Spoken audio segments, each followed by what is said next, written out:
Assalamualaikum warahmatullahi wabarakatuh. Ketemu lagi dengan channel Berbagi Hobi. Di video kali ini gue akan memberikan informasi soal sepatu lari Ortus 8 dengan artikel yang satu adalah Hyperglide, tapi yang satunya juga Hyperglide. Tapi yang putih ini adalah Hyperglide 2.0 dan yang biru ini adalah Hyperglide 1.3. Ya, di video kali ini gue akan memberikan informasi perbedaan antara Hyperglide 1.3 dan Hyperglide 2.0.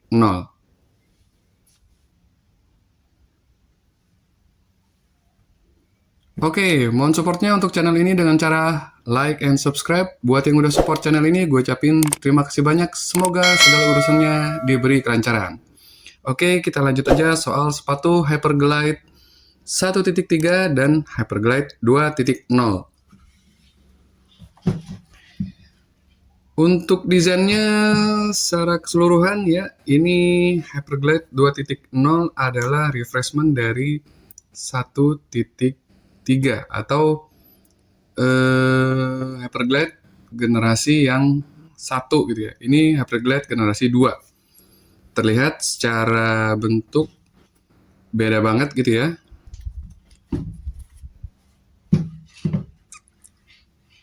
Nah, untuk Hyperglide 2.0 terlihat bentuk atasnya itu lebih lebar kalau menurut gue ya, dan lebih ceper dibandingkan dengan Hyperglide 1.3.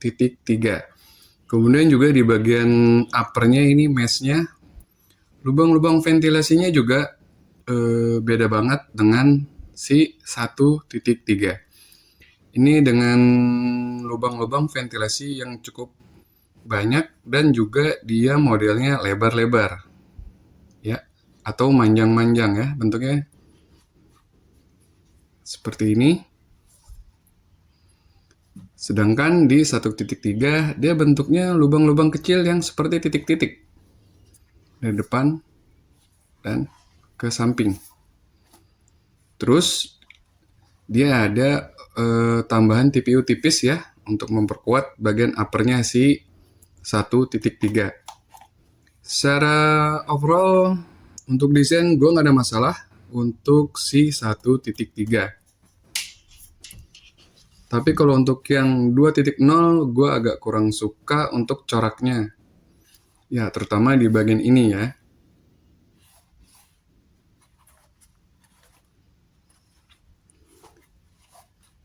Ya. Untuk talinya dia bulat seperti ini 2.0, tapi jangan takut untuk rilisan terbaru setahu gue ini model talinya udah disamain ya, bentuknya yang gepeng seperti ini.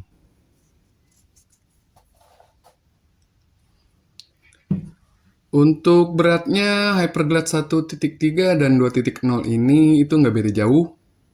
Dua-duanya untuk size 44 yang gue pakai ini itu di bawah 300 gram. Ya, bisa dilihat di layar. Jadi keduanya ini sama-sama ringan ya. Jadi untuk yang suka sepatunya ringan, nggak terlalu berat, ya bisa pilih sepatu Ortus 8 Hyperglide. Nah, terus perbedaannya di mana lagi? Di bagian lidahnya. Untuk di bagian lidahnya Hyperglide dia seperti ini ya. Agak-agak tebal bahannya. Terus di Hyperglide 1.3 ini dia lebih tipis. Untuk lebih jelasnya kita geser dulu sepatu yang ini.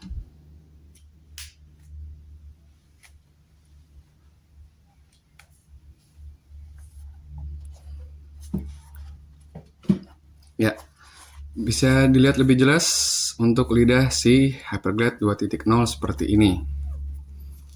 Ya, dia bahannya lebih tebal. Beda banget dengan si generasi pertama. Dan ini Hyperglide 1.3. dia tipis dan banyak lubang-lubangnya. Untuk keduanya sudah menyediakan runner's knot di lubang-lubang talinya. Dan bentuk lubang-lubangnya juga desainnya mirip ya. Mirip. Cuma perbedaan di bagian dua lubang paling atas ini dia seperti ada tambahan lagi. Seperti penguat aja. Oke, terus kita lanjut. Untuk tali ini sudah ya. Hyperglide yang lama ini masih bulat. Kalau yang terbaru setahu gue udah bentuknya tipis. Terus juga ada yang special edition. Itu katanya lebih apa ya? Dia karena spesial mungkin ya, jadi nggak terlalu banyak.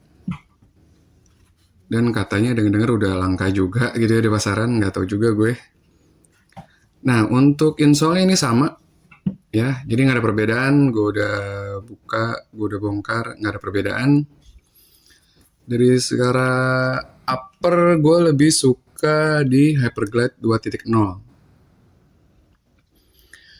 dengan lubang-lubang ventilasi yang lebih banyak dibandingkan dengan si 1.3. Ya terasa lebih nyaman aja di kaki gue ya daripada si 1.3. Terus juga karena mungkin dia lebih ceper gitu ya, jadi lebih lebar 2.0 ini untuk kaki lebar gue. Di fittingnya gue merasa lebih nyaman si 2.0. Untuk locknya ya mirip-mirip sih ya menurut gue, bagian depan, tengah, dan bagian belakang. Untuk heelnya juga ini ada busa-busa di 2.0 ya, di sini di collar ya. Kemudian di 1.3 ini juga dia ada busa-busanya dengan bentuk yang berbeda. Cuma ya nggak beda jauh sih, sama-sama secure menurut gue. Terus di bagian heel counternya ini lebih keras ya, lebih keras si 1.3 daripada si 2.0 ini ya. Dari segi elastisitas seperti ini 2.0 dan ini 1.3 ya, lihat lebih kaku ya, tidak terlalu elastis dibanding 2.0. Kemudian selanjutnya untuk bagian midsole-nya. Midsole-nya seperti ini bagian depan kalau si 2.0 dan ini 1.3. Ya mirip-mirip sih ya, nggak beda jauh kalau menurut gue.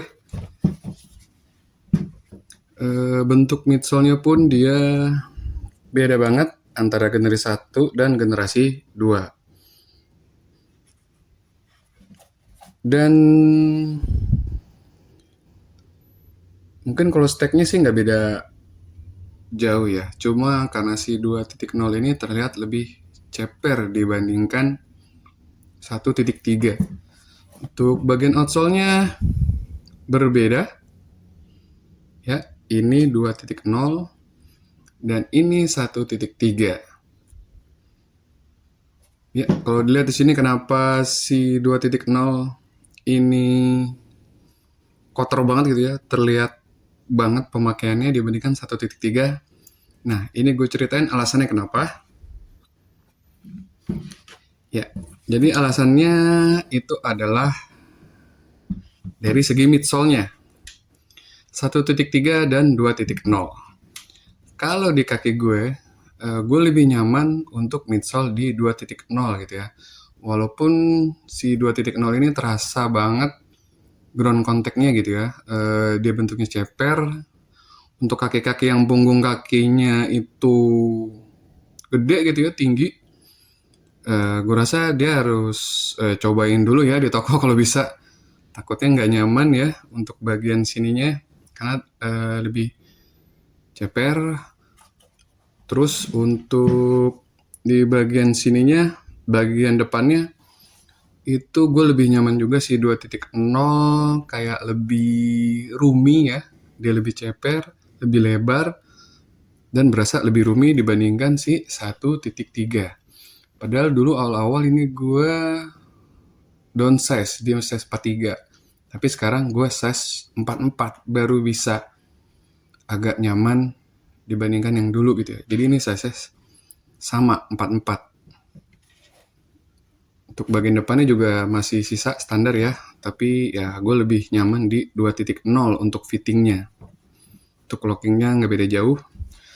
Tadi balik lagi ke bagian midsole. Untuk di bagian midsole-nya,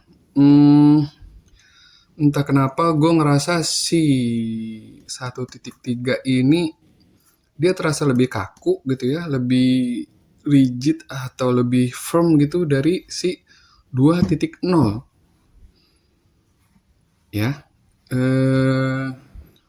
Dengan berat gue yang lumayan gitu ya, 80-an, kurang lebih 80-an, itu si 2.0 ini terasa lebih nyaman, jadi berasa lebih ada softnya gitu ya, ada kenyal-kenyalnya dibandingkan dengan 1.3.